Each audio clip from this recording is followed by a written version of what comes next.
الحمدللہ رب العالمین والصلاة والسلام علی سید الانبیاء والمرسلین وعلی آلہ وصحبہ وازواجہ اجمعین، اما بعد فاعوذ باللہ من الشیطان الرجیم، بسم اللہ الرحمن الرحیم۔ محمد رسول اللہ والذین معہ اشداء علی الکفار رحماء بینہم، صدق اللہ العظیم وصدق رسولہ النبی الکریم الامین۔ ان اللہ وملائکتہ یصلون علی النبی یا ایہا الذین آمنوا صلوا علیہ وسلموا تسلیما۔ اللہم صلی علی سیدنا و مولانا محمد مبارک وسلم وصلی علیہ۔ الصلاۃ والسلام علیک یا رسول اللہ، الصلاۃ والسلام علیک یا نبی اللہ۔ محترم حاضرین، مکرم ناظرین، یکم محرم الحرام سیدنا عمر فاروق رضی اللہ تعالیٰ عنہ کی شہادت کا دن ہے، تو اسی مناسبت سے ہم آبروئے عدل، امام التقیٰ، دعائے رسول، امیر المومنین سیدنا عمر فاروق رضی اللہ تعالی عنہ کی سیرت طیبہ کے چند رخشاں پہلو بیان کرنے کی سعادت حاصل کرتے ہیں۔ حقیقت یہ ہے کہ سیدنا عمر بن خطاب رضی اللہ تعالی عنہ ایمان، تقوی، طہارت، اخلاص کی ایسی رفعتوں پر متمکن اور سیرت و کردار کی ایسی بلندیوں پر فائز ہیں کہ افلاک کی بے کراں بلندیاں بھی جھک جھک کر سلام عقیدت پیش کر رہی ہیں، اور ہدایت کے ایسے مینارۂ نور ہیں کہ دنیا اکتساب نور کر رہی ہے اور روز جزا تک کرتی رہے گی۔ اپنے بھی خراج عقیدت پیش کر رہے ہیں اور بیگانے بھی آپ کی خدمات کو خراج تحسین پیش کر رہے ہیں۔ دوستو، آپ بے شمار فضائل اور مناقب کے حامل ہیں۔ سچ تو یہ ہے، یہ آپ کے لیے بہت بڑا اعزاز ہے کہ آپ دعائے رسول ہیں، آپ مراد نبی ہیں۔ جتنے بھی آئے اسلام کی روشنی حاصل کرنے کے لیے، ایمان کی دولت پانے کے لیے وہ خود آئے، مگر سیدنا عمر فاروق رضی اللہ تعالی عنہ وہ سعادت مند ہیں کہ حضور صلی اللہ تعالی علیہ وسلم نے اللہ کے حضور دامن طلب پھیلا کر مانگا ہے، اور حضور سید عالم صلی اللہ تعالی علیہ وسلم نے اللہ کے حضور دست دعا دراز کر کے مانگا، اور مبارک لبوں پر دعا کے کچھ یوں الفاظ مچل گئے: اللہم اعز الاسلام بعمر ابن الخطاب خاصہ۔ اے مولا، خصوصاً اسلام کو عمر سے عزت عطا فرما، یعنی غلبہ عطا فرما۔ تو اللہ پاک نے آپ کی اس دعا کو قبول فرمایا۔ چنانچہ حضرت عمر فاروق رضی اللہ تعالی عنہ دار ارقم میں حاضر ہو کر مشرف بہ اسلام ہوتے ہیں۔ تو ہم کہہ سکتے ہیں کہ جتنے بھی صحابہ کرام ہیں وہ مرید ہیں، وہ طالب ہیں، مگر سیدنا فاروق اعظم رضی اللہ تعالی عنہ وہ سعادت مند ہیں جو مراد رسول ہیں، جنہیں مصطفیٰ کریم نے بطور خاص اللہ کریم سے مانگا، اور یہ وہ اعزاز اور شرف ہے، اس پر آپ جس قدر بھی ناز کریں بجا ہے۔ میں یہاں ضمناً عرض کروں گا کہ اللہ کی بارگاہ سے حضور نے مانگا، اور بلکہ ایک حدیث میں یوں آتا ہے کہ اللہ، مکے میں 2 عمر ہیں، ایک عمر بن خطاب اور ایک عمر بن حشا، ان میں سے جو زیادہ تجھے محبوب ہو وہ عطا کر دے۔ تو اللہ پاک نے عمر بن خطاب کو عطا کیا۔ تو دوستو، اللہ سے حضور مانگ رہے ہیں، تو کیا اللہ نے حضور کو کھوٹی چیز دی، ردی چیز دی؟ جو ایک فرقہ ہے، ایک طبقہ ہے جو آپ کی شان میں گستاخیاں کرتا ہے کہ عمر ایسے تھے، عمر ایسے تھے، عمر ایسے تھے، نعوذ باللہ من ذالک۔ تو دوستو، یہ اللہ کی عطا پہ اعتراض نہیں ہے، اللہ کے فضل پہ اعتراض نہیں ہے، یہ تو اللہ کی عطا پہ بھی اعتراض ہوا، مصطفیٰ کریم کے مانگنے پہ بھی اعتراض ہوا۔ مسلمان تو بڑے بڑے لوگ ہوئے، لیکن سبحان اللہ، حضرت عبداللہ ابن عباس رضی اللہ تعالیٰ عنہما فرماتے ہیں، لما اسلم عمر نزل جبرائیل فقال یا محمد صلی اللہ تعالی علیہ وسلم لقد استبشر اہل السماء باسلام عمر۔ یعنی جب حضرت عمر مشرف اسلام ہوئے تو جبرائیل امین آسمان سے اترے اور آ کر عرض کیا، یا رسول اللہ صلی اللہ تعالی علیہ وسلم، صرف زمین پر آپ ہی نہیں عمر کے اسلام سے خوش ہو رہے، آپ کی دعا مستجاب ہو گئی اور آپ کو مراد مل گئی، مطلوب مل گیا۔ صرف آپ ہی خوش نہیں ہو رہے، آپ کے اصحاب ہی خوش نہیں ہو رہے۔ حضور ذرا اوپر نگاہیں اٹھا کر تو دیکھو، آسمان والے بھی حضرت عمر فاروق رضی اللہ تعالی عنہ کے اسلام لانے پر خوشیاں منا رہے ہیں، جشن منا رہے ہیں۔ تو دوستو، ذرا غور کریں کہ اسلام تو بہت لوگ لائے، مگر جب آپ غلامی رسول قبول کرتے ہیں، کفر و شرک کی تاریکیوں کو خیر بات کہتے ہیں، اسلام کے اجالے میں قدم رکھتے ہیں، تو آپ کے اسلام لانے پر جہاں صحابہ کرام انتہائی فرحت اور خوشی و مسرت کا اظہار کر رہے تھے اور جوش و خروش سے نعرۂ تکبیر بلند کر رہے تھے، بلکہ خود نبی کریم صلی اللہ تعالی علیہ وسلم کا چہرہ انور فرط محبت سے سبحان اللہ تمتما اٹھا، تو وہاں اہل اسلام، اہل آسماں بھی خوش سے سبحان اللہ بہت ہی مسرور ہو رہے تھے، اور ان کے ہاں بھی خوشی کی لہر دوڑ گئی۔ تو جیسا کہ ابھی میں نے عرض بھی کیا، تو اس حدیث کو امام ابن ماجہ نے سنن ابن ماجہ کتاب السنہ باب و فضل عمر کے اندر نقل کیا ہے۔ محترم حاضرین، بات یہ ہے کہ آپ جب کفر کو چھوڑ کر اسلام کے دامن میں آئے، اہل اسلام بڑے خوش ہو گئے، لیکن عالم کفر میں، کفر کے ایوانوں میں، کفر کے گھرانوں میں صف ماتم بچھ جاتی ہے۔ اللہ، تو کیا ہوا؟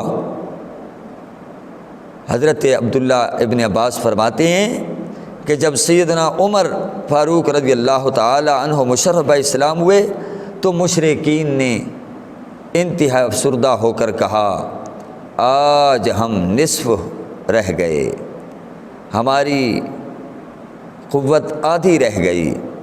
اللہ، اسی طرح آپ کے آنے سے مسلمانوں کو قوت ملی، مسلمانوں کو طاقت ملی، مسلمانوں کو سپورٹ ملی۔ وہ مسلمان جو چھپ کر عبادت کرتے تھے، اعلانیہ اللہ کے گھر میں آ کر بھی عبادت نہیں کر سکتے تھے، لیکن سبحان اللہ جب حضرت عمر فاروق اسلام لائے تو مسلمان کھل کر عبادت کرنے لگے۔ چنانچہ حضرت صہیب رومی حضرت عمر رضی اللہ تعالیٰ عنہ کے اسلام لانے پر اپنے تاثرات کا یوں اظہار کرتے ہیں، فرماتے ہیں امیر المومنین سیدنا عمر فاروق کے اسلام لانے پر ہم بیت اللہ کے گرد حلقہ بنا کر بیٹھے اور طواف کیا، جبکہ آپ سے پہلے خانہ کعبہ میں جا کر نماز پڑھنے اور طواف کرنے کی ہمت نہ ہوتی تھی۔ اس کو ابن سعد نے طبقات الکبریٰ کے اندر روایت کیا ہے، اور اسی طرح حضرت صہیب رومی سے یہ روایت بھی مروی ہے کہ جب سیدنا عمر فاروق رضی اللہ تعالی عنہ مشرف اسلام ہوئے تو ہم کفار سے بھرپور اور مردانہ وار مقابلہ کیا کرتے تھے، یعنی آپ کی وجہ سے ہمارے اندر کفار سے مقابلہ کرنے کی مزید جرأت اور ہمت پیدا ہو گئی۔ محترم حاضرین، حضرت عمر فاروق رضی اللہ تعالی عنہ کے آنے سے حق اور باطل کے درمیان، اسلام اور کفر کے درمیان ایک حد فاصل قائم ہو گئی۔ اللہ اکبر، بلا شبہ آپ وہ مرد مومن ہیں جن کے باعث حق و باطل کے درمیان واضح طور پر دنیا کو فرق نظر آنے لگا۔ یہی وجہ ہے کہ آپ کو جہاں دربار رسالت سے بہت سے اعزازات القابات سے نوازا گیا، وہاں فاروق حق و باطل کے درمیان فرق کرنے والا کے لقب اور اعزاز سے بھی مشرف کیا گیا۔ حضرت ابو عمرو اور حضرت ذکوان رضی اللہ تعالیٰ عنہما نے حضرت سیدہ عائشہ صدیقہ رضی اللہ تعالیٰ عنہا سے سوال کیا، من سما عمر الفاروق، یعنی حضرت عمر فاروق کو فاروق کا لقب کس نے دیا؟ تو آپ نے جواب دیتے ہوئے فرمایا، اللہ کے نبی نے عطا کیا ہے۔ اس روایت کو اسط الغابہ فی معرفت الصحابہ کے اندر نقل کیا گیا ہے۔ محترم حاضرین، حضرت عمر فاروق رضی اللہ تعالی عنہ کو یہ اعزاز بھی حاصل ہے کہ بہت سارے قرآن حکیم کے اندر ایسے مقامات ہیں جن میں آپ کی رائے اور وحی میں موافقت نظر آتی ہے، مطابقت نظر آتی ہے۔ چنانچہ جب ایک مرتبہ حضور صلی اللہ تعالی علیہ وسلم کے ساتھ حضرت عمر فاروق رضی اللہ تعالی عنہ طواف کعبہ سے فارغ ہوئے تو مقام ابراہیم کو دیکھ کر حضرت عمر فاروق رضی اللہ تعالی عنہ نے عرض کیا، حضور ہم مقام ابراہیم کو مصلی نہ بنا لیں، یعنی یہاں نماز نہ پڑھیں۔ تو جو ہی انہوں نے اس خواہش کا اظہار کیا، اپنی رائے کا اظہار کیا، تو آپ کی رائے کے مطابقت میں یہ آیت نازل ہوئی، وَاتَّخِذُوا مِن مَّقَامِ إِبْرَاهِيمَ مُصَلًّى، مقام ابراہیم کو مصلی بنا لو۔ اسے امام بخاری نے کتاب الصلاۃ کے اندر نقل کیا ہے۔ اسی طرح ہم دیکھتے ہیں احکام حجاب سے پہلے حضرت عمر فاروق رضی اللہ تعالی عنہ نے حضور اقدس صلی اللہ علیہ وسلم کی بارگاہ اقدس میں عرض کیا، یا رسول اللہ آپ کے ازواج مطہرات کے پاس نیک و بد ہر طرح کے لوگ آتے ہیں، کیا ہی اچھا ہو کہ آپ انہیں پردے میں رہنے کا حکم دیں۔ تو جو ہی انہوں نے یہ عرض کیا تو اس رائے پر آیت حجاب نازل ہوئی، آیت پردہ نازل ہوئی، یعنی پردے کا حکم نازل ہوا۔ یہ ہے مقام۔ جہاں تک آپ کے تقوی و طہارت کا تعلق ہے تو اللہ پاک نے اس حوالے سے بھی آپ کو خوب نوازا۔ یہی وجہ ہے کہ آپ تقوی و طہارت کی انتہائی رفعتوں پر دکھائی دیتے ہیں۔ حضرت طلحہ بن عبید اللہ رضی اللہ تعالی عنہ فرماتے ہیں کہ سیدنا فاروق اعظم رضی اللہ تعالی عنہ نہ تو ہم سے پہلے ایمان لائے اور نہ ہی ہم سے پہلے ہجرت کی، مگر آپ رضی اللہ تعالی عنہ ہم سب سے بڑھ کر تارک الدنیا اور فکر آخرت کے حامل تھے۔ اللہ، آپ تقویٰ کی کس قدر بلند ترین منزل پر تھے، اس کا اندازہ اس روایت سے بخوبی لگایا جا سکتا ہے کہ حضرت مسور بن مخرمہ رضی اللہ تعالی عنہ فرماتے ہیں، کننا نلزم عمر بن الخطاب نتعلم منہ الورع، ہم لوگ زیادہ تر سیدنا فاروق اعظم رضی اللہ تعالیٰ عنہ کی معیت و صحبت میں رہتے تاکہ ورع، تقویٰ، پرہیزگاری سیکھ سکیں۔ دوستو، حق گوئی بھی بہت بڑی ایک خوبی ہے، چاہے دنیا دشمن ہو جائے، لاکھوں طوفان اٹھیں، آندھیاں آئیں، جو حق بات ہے وہ حق بات کہنی ہے، چاہے ہر طرف سے دشمنی کیوں نہ پیدا ہو۔ حق گوئی، بے باکی، یہ ایمان کی بہت بڑی علامت ہے۔ آپ کے اعلیٰ اوصاف میں سے حق گوئی و بے باکی نمایاں وصف تھا۔ خود آپ کے اس وصف جمیل کی پیکر حق و صداقت صلی اللہ تعالی علیہ وسلم مدح فرمائی ہے۔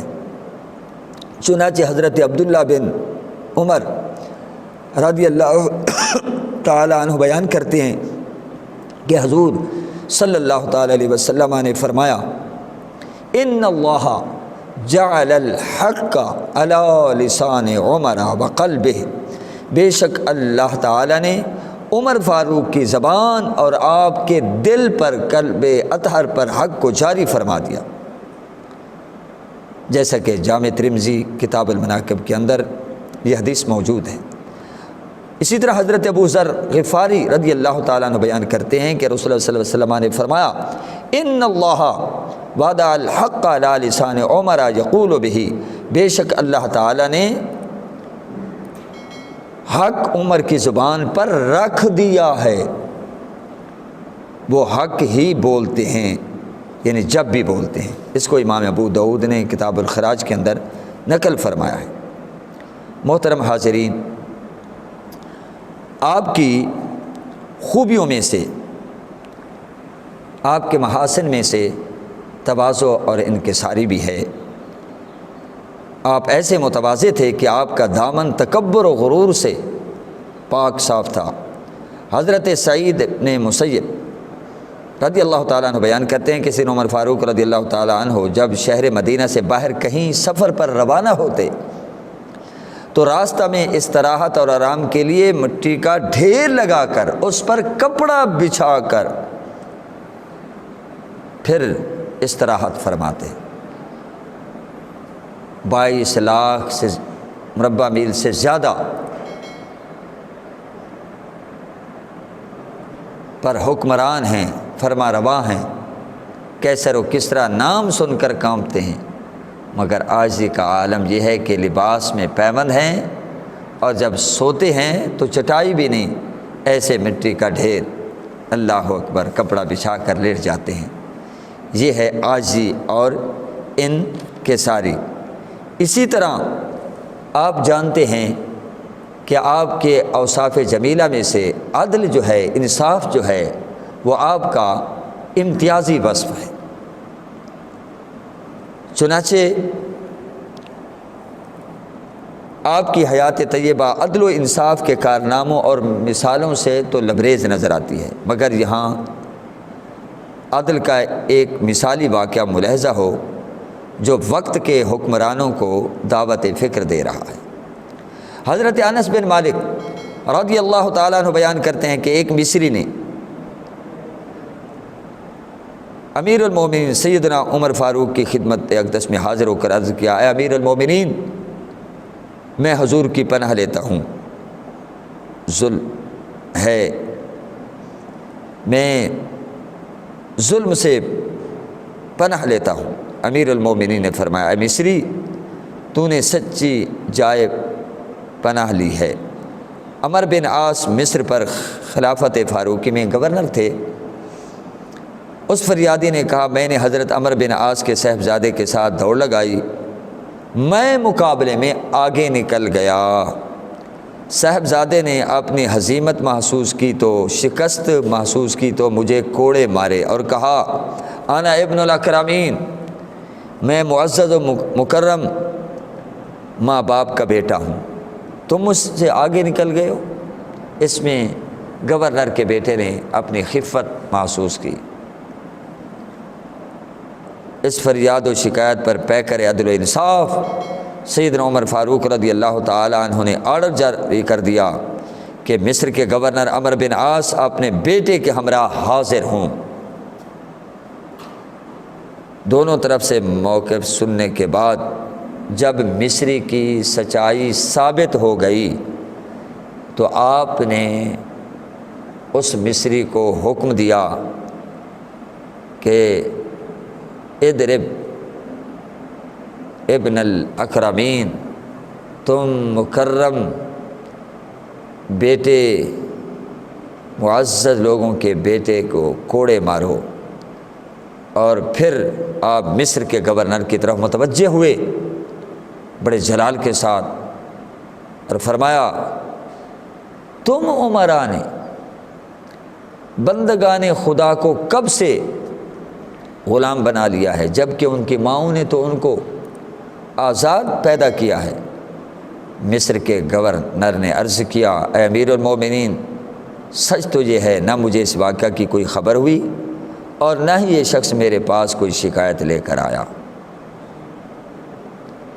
اور ہمارے ہاں صورتحال یہ ہے کہ کتنے گورنر اور وزرائے ظلم و ستم اور لوٹ مار کی داستانیں رقم کر کے چلے گئے، کوئی پوچھنے والا بھی نہیں۔ بہرکیف آپ سادگی کے پیکر ہیں، آپ علم کی بلندیوں پہ نظر آتے ہیں، آپ خدمت خلق کے حوالے سے پیش نظر آتے ہیں۔ یہ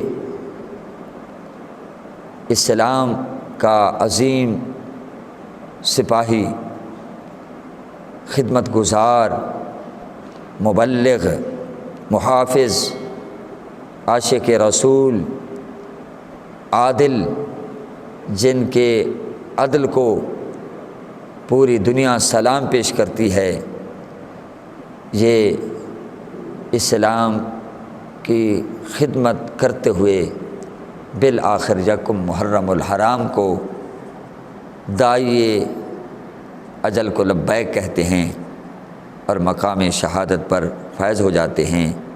آپ کو شہید کیا جاتا ہے، آپ جام شہادت نوش کرتے ہیں۔ آپ کی آرزو بھی تھی اللہم ارزقنی شہادتاً فی سبیلک واجعل موتی فی بلد حبیبک، اے اللہ مجھے اپنے راستے میں شہادت کی موت نصیب فرمانا، اور مجھے موت آئے تو تیرے محبوب کے شہر میں آئے۔ دعا مانگی، قبول ہو گئی، شہادت بھی نصیب ہوئی اور محبوب کے پہلو میں دفن ہونا بھی نصیب ہوا، اور وہیں آپ کو شہادت کی موت نصیب ہوئی مدینہ طیبہ میں۔ اللہ تعالیٰ آپ کے مرکز انور پر کروڑہ رحمتوں کا نزول فرمائے۔ کیا مرتبہ ہے کہ 70,000 فرشتے صبح و سلام پیش کرنے آتے ہیں دربار رسالت میں، اور 70,000 شام کو، اور آپ حضرت ابوبکر کے صدیق کے پہلو میں مدفون ہیں، اور حضرت ابوبکر صدیق حضور صلی اللہ علیہ وسلم کے پہلو میں مدفون ہیں۔ سبحان اللہ۔ ایک مرتبہ حضور تشریف لائے، ایک ہاتھ حضرت ابوبکر صدیق کے کاندھے پہ تھا، ایک حضرت عمر فاروق کے کاندھے پہ تھا۔ آپ اس شان سے آ رہے تھے اور فرما رہے تھے ھذا نبعث یوم القیامہ، ہم قیامت کے دن اسی طرح اٹھائے جائیں گے۔ وآخر دعوانا الحمد للہ رب العالمین۔